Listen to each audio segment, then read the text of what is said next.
सुदामा की आर्थिक दशा अच्छी न थी, जबकि उसके मित्र श्री कृष्ण द्वारिका के राजा थे। सुदामा की पत्नी सुदामा को अत्यधिक अनुरोध करके श्री कृष्ण के पास सहायता हेतु भेजती है।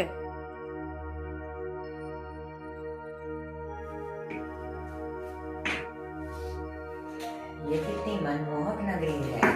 यहाँ का राजमहल भी कितना भव्य और सुंदर है। अवश्य ये द्वारिका नगरी है। लंबी यात्रा के बाद सुदामा द्वारिका के राजमहल में पहुंचते हैं। उनको राजमहल में प्रवेश करने से पहले दो द्वारपाल रोक लेते हैं। रुको, हम तुम्हें यहाँ से आगे जाने की अनुमति नहीं दे सकते। हे द्वारपालो, कन्हैया से जाके कहो कि उसका मित्र सुदामा उससे मिलने आया है। द्वारपाल सुदामा का संदेश श्री कृष्ण तक पहुंचाता है। महाराज की जय हो। महाराज, द्वार पर कोई आपसे मिलने की हट कर रहा है। दिखने में तो एक दीन ब्राह्मण है, ना पैर पर जूता ना तन पर जामा, नाम बताए अपना सुदामा। क्या सुदामा? सुदामा के आने की खबर सुनते ही श्री कृष्ण अपने मित्र के पास दौड़े चले जाते हैं। सुदामा, मेरे मित्र, इतने वर्षों तक कहाँ थे तुम? वही तुम्हारी दीन दशा कैसी? हे द्वारिकानाथ, हे मधुसूदन, मैं तो केवल आपके दर्शन मात्र से ही धन्य हो गया हूँ प्रभु, धन्य हो गया हूँ। इतने वर्षों पश्चात फिर तो गले नहीं मिलोगे मित्र? अवश्य महाराज, अवश्य। आओ, अंदर आओ। मेरे भाग्य में कहाँ इतना विशाल महल। मुझे तो दिन में 2 वक्त की रोटी नसीब हो जाए तो मेरे लिए बहुत है।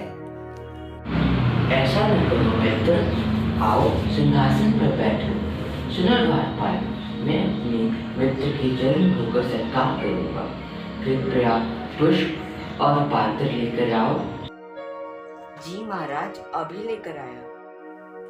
नहीं नहीं महाराज, मैं तो केवल एक तुच्छ निर्धन और बदनसीब ब्राह्मण हूँ। आप जैसे राजा मेरे चरण धोए या आपको शोभा नहीं देता महाराज, बिल्कुल नहीं। सुनो सुदामा, मुझे महाराज कहकर लज्जित ना करो।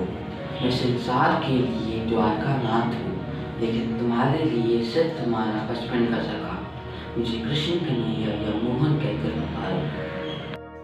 महाराज, मैं परात, पुष्प और जल के साथ उपस्थित हूँ। प्रभु सुदामा के चरण सामान्य जल से ना धोकर अपने अश्रुओं के जल से धोते हैं। उसके बाद प्रभु को शंका होती है कि सुदामा उनसे कुछ छिपा रहे हैं।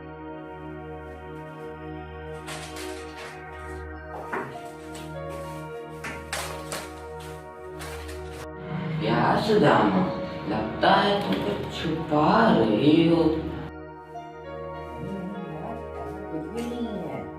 क्या सुदामा, लगता है भाभी हमारे लिए कुछ भेजी है, लेकिन तुम हमें दे नहीं रहे।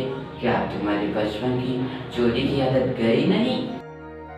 नहीं नहीं, तुम गलत समझ रहे हो मोहन, ऐसा कुछ भी नहीं है। मैं तो बस चोरी की आदत तुम्हारी बचपन से ही थी। मुझे आज भी याद है वो सारे दिन जब गुरु माता हमें लकड़ियाँ लानी भेजती थी। मैं पेड़ के ऊपर बैठ के लकड़ियाँ काटता और तुम सारे चने चबा जाती। मेरे पूछे पर तुम सत्य बोलते। प्रतीत होता है कि तुम्हारी वो आदत गई नहीं। सुदामा राजमहल से लेकर अपने घर तक की यात्रा में श्री कृष्ण को बहुत कोसते हैं, क्योंकि उन्हें लगता है कि श्री कृष्ण को अपने मित्र की दीन दशा देखकर भी उन पे कोई दया नहीं आई। वह उनकी मदद करना ना चाहते थे, परंतु जब वो अपने गांव पहुंचते हैं तब वो कुछ और ही देखते हैं। अरे अरे भैया, जरा बताना कि ये सुदामा पांडे का घर किधर है। हाँ भैया, वहाँ उस दिशा में आज से 2 दिन पूर्व एक भव्य महल स्वयं श्री कृष्ण ने बनवाया है। लोगों के बीच ये चर्चा चल रही है कि वो महल पंडित सुदामा पांडे के लिए बनवाया है।